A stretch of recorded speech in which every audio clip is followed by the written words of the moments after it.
在民间习俗中，进香代表着信徒组团，随着神明前往有庙朝圣的活动。但进香不只是神与神之间的联谊，更是人与人之间的交流。Hello， 各位朋友，大家好，我们是草屯音娜，欢迎收看今天的进香团。我是阿昌，我是苏玉，进喽！今天呢，我们同样来拜访一位运用自身的才艺延续传统文化的创作人平面设计师 Misk， 希望透过跨领域的交流，来共同寻找传统文化在我们这个时代的意义。让我们欢迎 Misk。Misk 吗？Misk。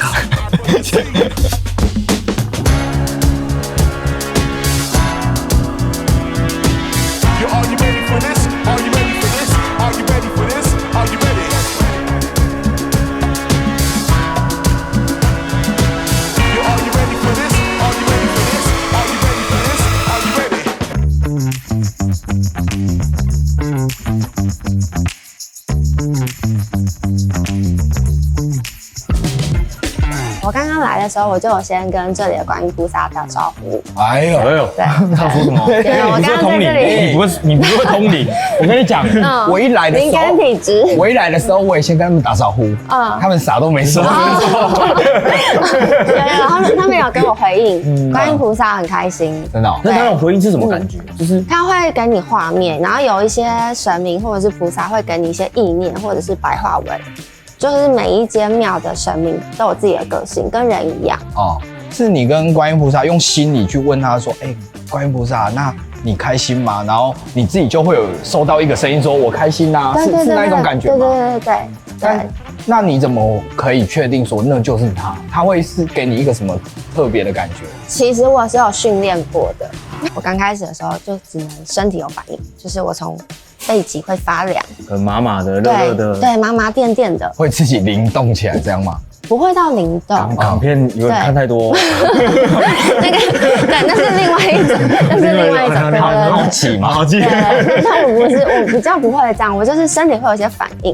对，然后我后来就会怎么验证？我喜欢跑庙嘛，我就去很多庙，我就会这间庙如果有感觉，我们可能就问一下庙公啊，或者是问一些真的很厉害的通灵老师，他就跟我说，今天有神明在哦。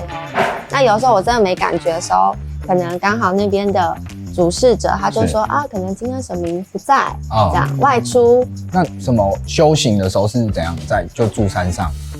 我没有要住啊，我是每周上山。每周上山。对，每个礼拜就是上新店的山上，然后我们的老师我们都称他学长，他的家是一个道场，对，我们就在那边固定每周上山，然后做一坛修一坛法。那你们自己有在修行吗？阿昌有在静坐，因为真的，我一开始还冥想呢。你冥想，那你要来上我的课？可以，我有在，可以，其实可以，真的，但是没感觉。我有一次有感觉，真的。可是因为这种事情跟不懂的人讲，他听不懂啊，是不是？懂吗？是都可以讲啊，对，他感觉不到，对，感觉不到。就是我有一次静坐，就是那时候我坐下去之后，不知道那天怎样，就是心里特别静，因为我都几乎在晚上，然后坐下去之后，我就忽然看到前方有一道光，然后我在一个草原上，然后前面很多人跟着我一起静坐，他们都是光头，没穿衣服。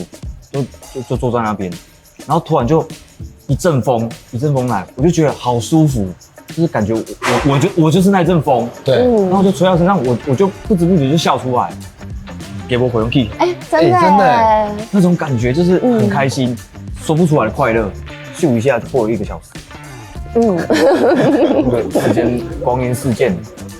其实我觉得会冥想的人对我来说很厉害，你知道为什么吗？因为我就是从小就是叉丢静不下来，所以讲真的冥想我没有办法。但我觉得对于我来说，拜拜对我来说的修行啊，我觉得是在每一个细节啊，例如说帮神明换茶，对，插香，大家不是都说香不可以乱插，插歪啊？但是我以前是急躁的人，我就是赶快能插就插。对，但后来我才发现，就是修行，因为我自己向往的修行是像济公师傅那样。他虽然可能有在一个门派里面，但是他感觉有点不受拘束，然后他真正的修行是在他的生活，对，然后我就觉得，其实我觉得我向往的是这样，对吧？然后在拜拜的每一个细节里面，我觉得对我来说那是最大修行，可能比较没有像阿昌或者是像你这样子那种静坐啊，然后就是比较自私一点的，因为我真的会坐不住，对啊，所以其实对我来说，这样的修行是我最舒服的样子。像我拜也是拜得很认真的人啊，但是讲真的，我有时候还蛮铁齿，就是我会有时候看到那个当机，你知道吗？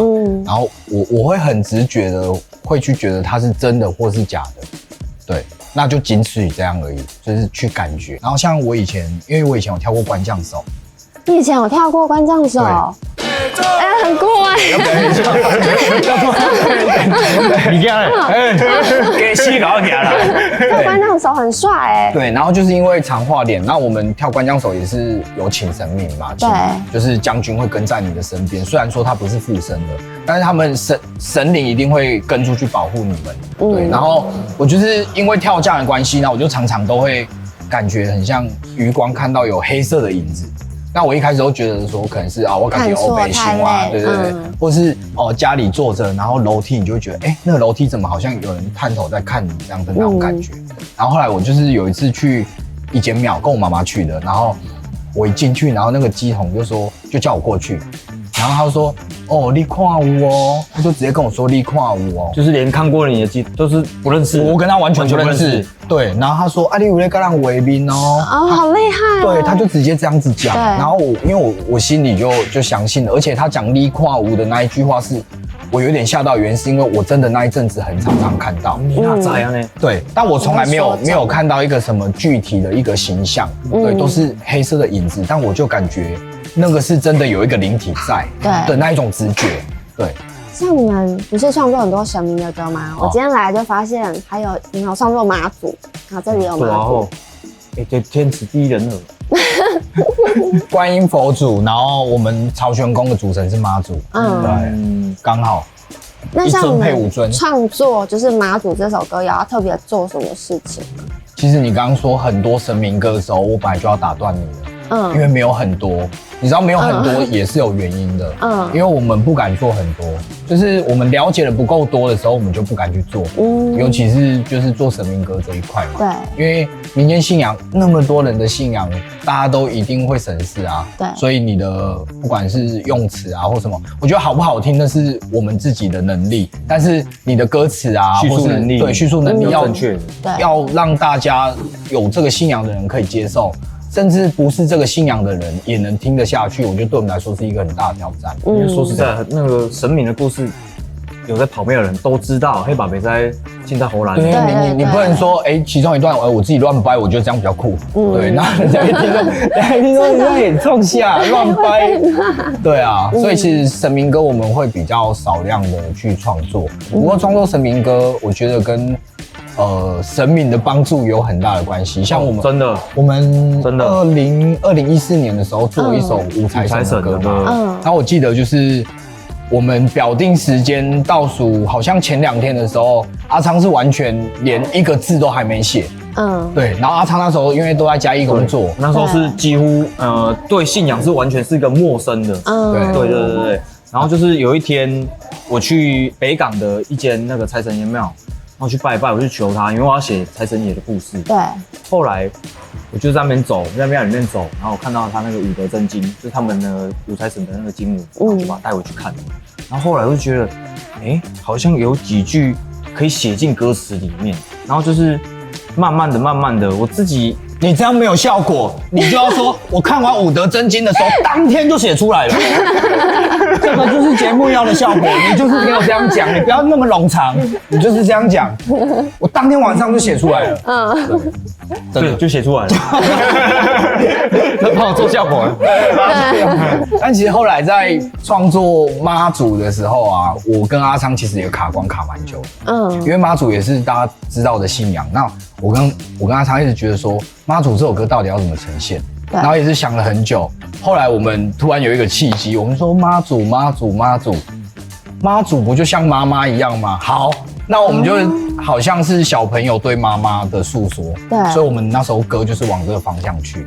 说到妈祖，我们做众神力在画它的时候，也有遇到很多问题。就我们那时候在做妈祖，因为我到过这么多庙，其实我看过的妈祖都很年轻。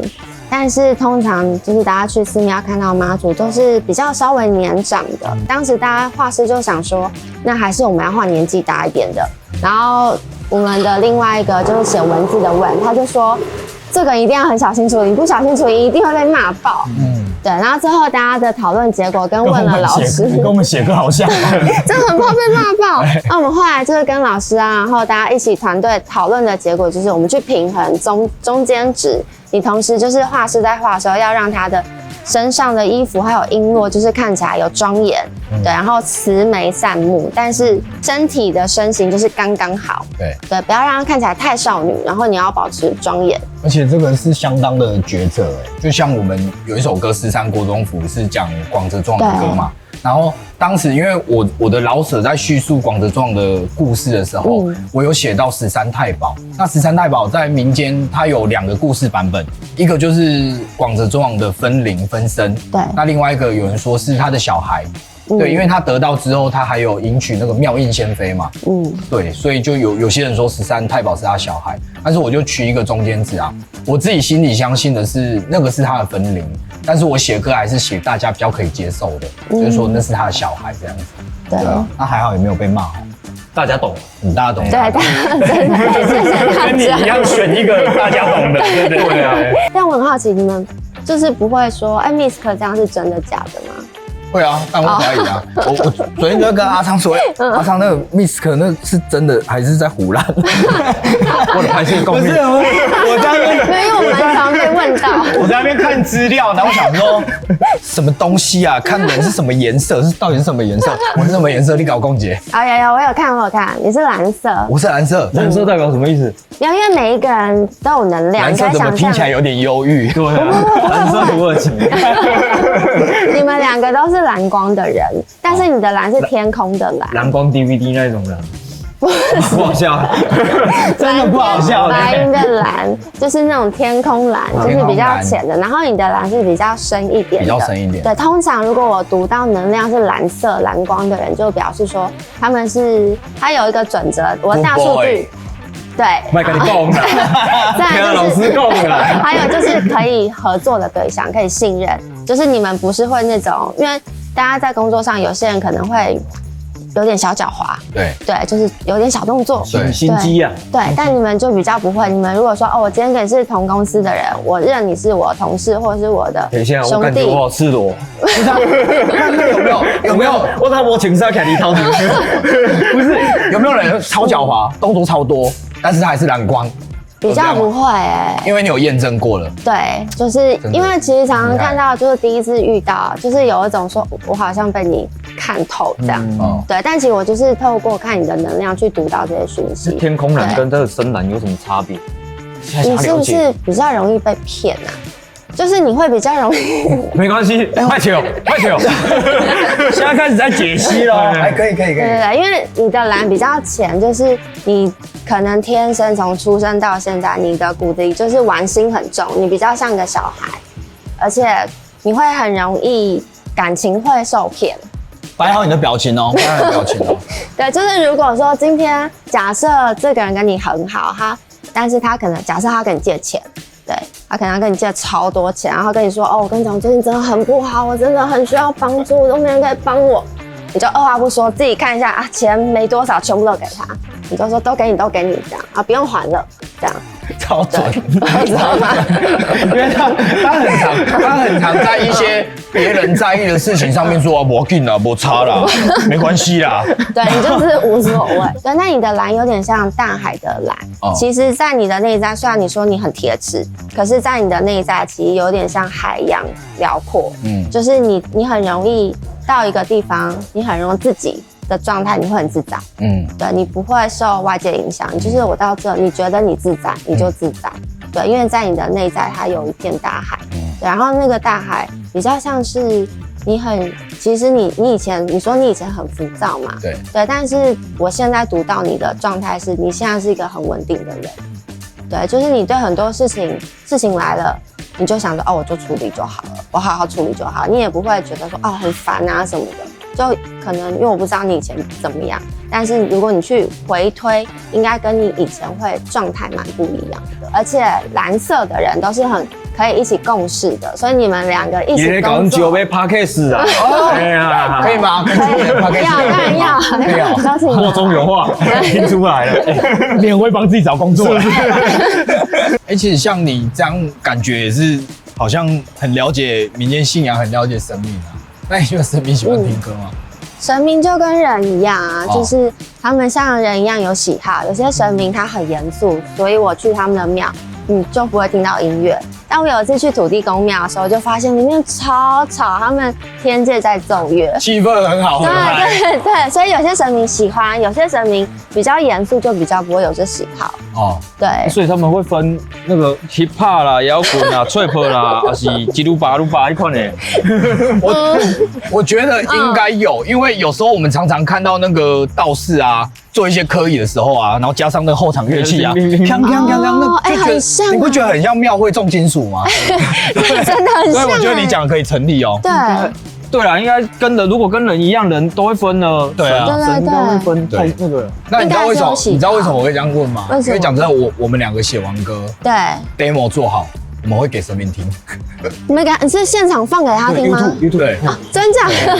不然就打开云端给他听这样子。对啊，但是我们也不敢保杯啦。为什么？因为我不问他说喜不喜欢，他会开心吗？但我怕他说不好啊，所以我们通常都是跟他说：“哦，圣王公，我们的歌做好了，我们有努力做，有这件事情，有这件事情，那也希望之后就换你帮我们喽，这样子，这样是不是有点算情勒？”没有，我觉得你们下次一样，就是带一些贡品给他嘛。对，陪宝贝问说有没有开心这样。对，不要问他们歌好不好。可是通常他每次宝贝都一直笑杯啊，对啊，笑杯，对啊，他可能一次就可能1个小时这样。对，然后我就觉得跪很久，我就觉得他在笑我们2个是不是拱得住这样子，你知道吗？有个笨蛋。其实像我们也是做了一阵子之后啊，然后也因为一个契机。然后把我们的工作，然后跟我们所了解的传统信仰做结合，就是我们做神明歌嘛。对。那你在你的创作上面，你也有这种想法吗？有啊，因为我们在去年的时候就做了一个，我觉得是大事，抱着会赔钱的大事，我们做了一本众神历，366张全银色的油墨。做的一本日历，所以你里面翻每一张都是银色的油墨纸碗，然后全部都是神明啊，还有法器，还有天界的指使。怎么听起来感觉比我们的做一张专辑的那个预算还要高？我们花了1年的时间。油墨是它在印刷，就是算是很高级的。很高级，就是连业界很多朋友都说 ，Misk 你疯了，你真的疯了，只有你才会这样做。那为什么会想要做这种东西？是什么样的契机？一部分是因为我自己修行之后，我发现，我每天常常在，应该是每个礼拜都会有法会，我们都在帮神明庆生。我就想说，如果有一本日历可以记录今天是哪一位神明生日有多好。我初心很简单，所以上面你画的不只是神明，而是神明的生日都在每一个对应的日期上面。对，就是哇，超酷的，我们很用心，对啊，很酷。我们花1年的时间，就是去收集所有的神明，决定神明之外，然后还有我们做文字的，它就要结合佛道教一起整理，给一般人大家可以阅读比较容易懂。因为你不觉得我们常常看到很多跟神明相关的文字都会我看不懂，我就不想要接触。所以我们希望做这种神历，就是可以让更多人觉得，其实有宗教信仰，了解这个也可以是很酷的啊。那你看哦，像你拜的是观音佛祖嘛？对，观音佛祖他有出道日，对，成道日，然后对，都写得很详细吗？他有上个日子，所以他上个日子都会有观音菩萨在里面。对，我们都会写，然后写得很清楚。如果去翻，那我看到，我就觉得，都把每个应该算是佛教的宇宙观，对，宇宙观都画出来，都讲解。对，就天界、色界啊、无色界啊、欲界，我们都写起来。对，然后像因为这一本就是佛道结合，但以佛教的宇宙观为主。我们现在在准备是12年，会以道教的宇宙观为主。那你像你这样创作，因为我们2个也是创作者，对，就是通常都会有时候会遇到一些瓶颈。那像你现在在创作新的话，会有什么不一样的思维再下去创作新的这一本因为有时候我真的觉得画神明也需要天马行空，对，因为神明就是诸佛众多啊，对，有一些是没有形象的，那你要怎么去想象出来？就只能去找书面的资料，对，然后凭空把它想象出来，这样画出来吗？我们会找很多资料参考，而且我们连就是比方说明年365天我们要出哪一些神明，我们团队大家都会讨论，对，然后甚至有必要我们也会请专门的老师，像我们今年以道教为主，就是2025嘛，我们就请了一个道教的，算是这方面算是专家，对，因为他又是宗教研究所，然后他又是有很多的道教的背景，对，而且重点是他是武当山，对，玄武派的道长，对，就是他是真的有爬过刀梯108刀梯的，对，有过关的，有过关的，对，然后同时又有我们自己的老师，对啊，所以其实我们是在有做尽量就是可以维持经典，可是又维持，因为像我是比较通灵的嘛，我可能会站在我的角度去跟团队分享，然后我们的老师也是，那老师他又比我厉害太多了，我们也会请他给很多指导，应该是算说是。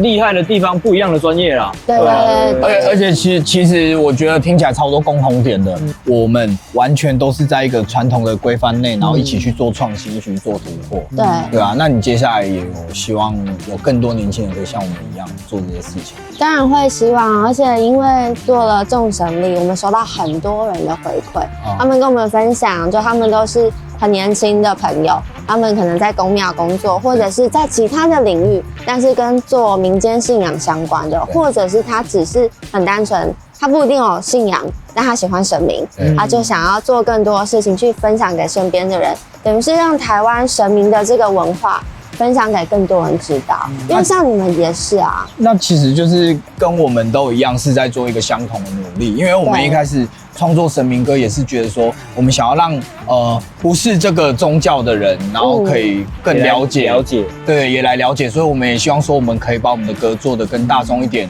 更朗朗上口一点，对啊，因为总不能都是传统的那一种神明歌嘛，对啊，就是结合我们就是现在比较 hip hop 一点的曲风啊，摇滚一点的啊，对，然后把神明歌 remix 变成一个不一样的味道，对，然后就是在编曲上啊，或者是一些唱功上面，就是更加精进自己，因为我觉得时代在进步，人也要进步，没错。而且我觉得如果可以留下一个好的作品，我觉得数量不用多，但是如果可以影响到人家，甚至以后也有人想要跟我们一样的时候，他有一个范本可以看啊，对啊，所以还是能希望说有更多的年轻人，然后也能把自己自身的才艺结合到传统的文化里面。